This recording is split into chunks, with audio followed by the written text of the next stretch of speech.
ওমানে বৃহত্তর ফটিকছড়ি প্রবাসী বিএনপির পূর্ণাঙ্গ কমিটি গঠনে আলোচনা সভা অনুষ্ঠিত।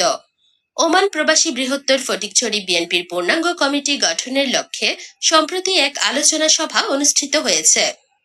সভায় সভাপতিত্ব করেন মোহাম্মদ আলী আকবর এবং সঞ্চালনায় ছিলেন শাহেদুল আলম সাইদ। প্রধান অতিথি হিসেবে উপস্থিত ছিলেন কমিটির প্রধান উপদেষ্টা সেলিম পারভেজ। এ সময় বক্তব্য রাখেন জসিমউদ্দিন মনির হাসান নাসির শিকদার, মোহাম্মদ মাসুম, মোহাম্মদ মনসুর, মোহাম্মদ লোকমান সহ অনেকে। বক্তারা বলেন, আসন্ন জাতীয় সংসদ নির্বাচনে দলের মনোনীত প্রার্থীর পক্ষে কাজ করতে সকলকে ঐক্যবদ্ধভাবে মাঠে নামতে হবে। একই সঙ্গে প্রবাসে অবস্থানকালে ওমানের আইন মেনে চলার আহ্বান জানান নেতারা। অনুষ্ঠানে ওমান ফটিকছড়ি প্রবাসী বিএনপির সাবেক সভাপতি নাসির শিকদারকে সংবর্ধনা দেওয়া হয়। পরবর্তীতে প্রধান উপদেষ্টা সেলিম পারভেজ ৮১ সদস্য বিশিষ্ট ২ বছর মেয়াদী পূর্ণাঙ্গ কমিটি ঘোষণা করেন।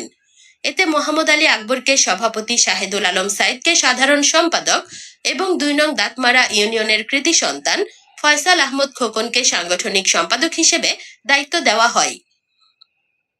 সভাটি ছিল প্রবাসী ফটিকছড়ি বিএনপির সংগঠিত ও শক্তিশালী ভূমিকা রাখার অঙ্গীকারের প্রত্যয়।